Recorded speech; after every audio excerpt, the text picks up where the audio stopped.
Sponsored by Chartered Financial Strategies. You are now watching Tax Bites. All right, welcome to another episode of Tax Bites. Today is a continuation of the federal taxes, what you may not know kind of a thing.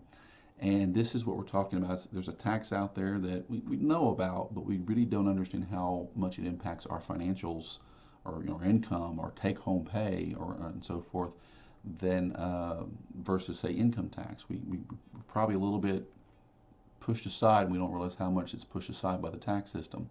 And it's Social Security tax. As a wage earner, you have your federal taxes are withheld, and your Social Security taxes are withheld. And those things are computed very differently versus your income tax, Social Security tax is. And just real quickly for a wage earner, we're going to show how that computation is different. So we're looking at a $50,000 wage earner, W-2 earner, and a $100,000 wage earner.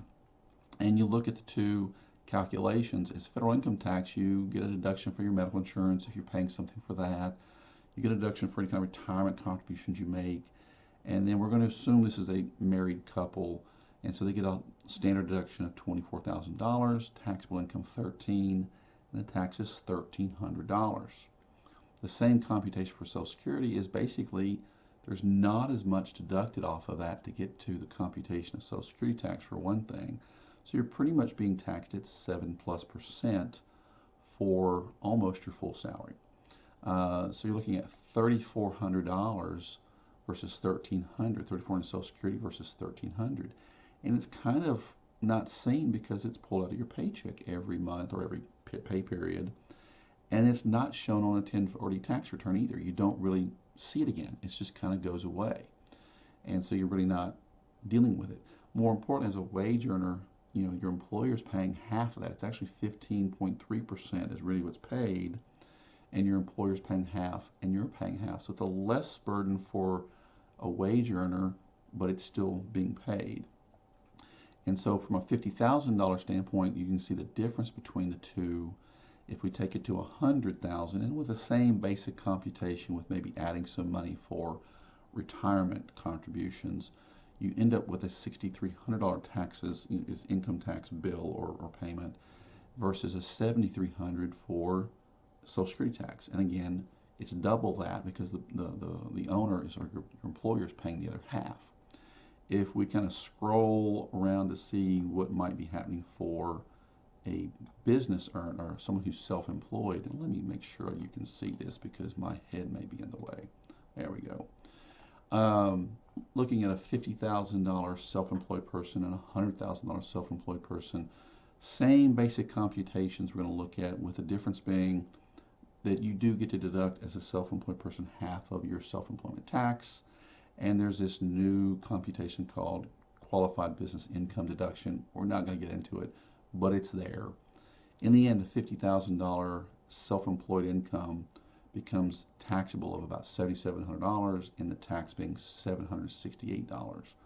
But the Social Security tax is just over $7,000.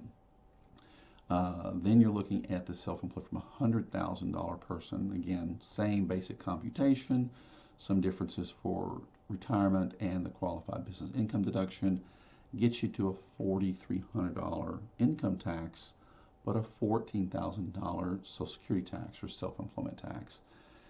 And these can be even more burdensome because they're not taken out for self-employed like they are for W-2. You have to estimate and pay quarterly.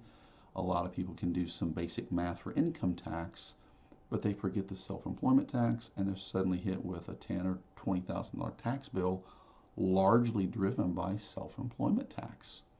And it can be very kind of off guard and catching you during tax season. So these are actually can be more burdensome taxes than income tax and are largely not debated between the two political sides as to what we want to do to spark the income, or stir the economy, and make households have more money in the home, that kind of stuff.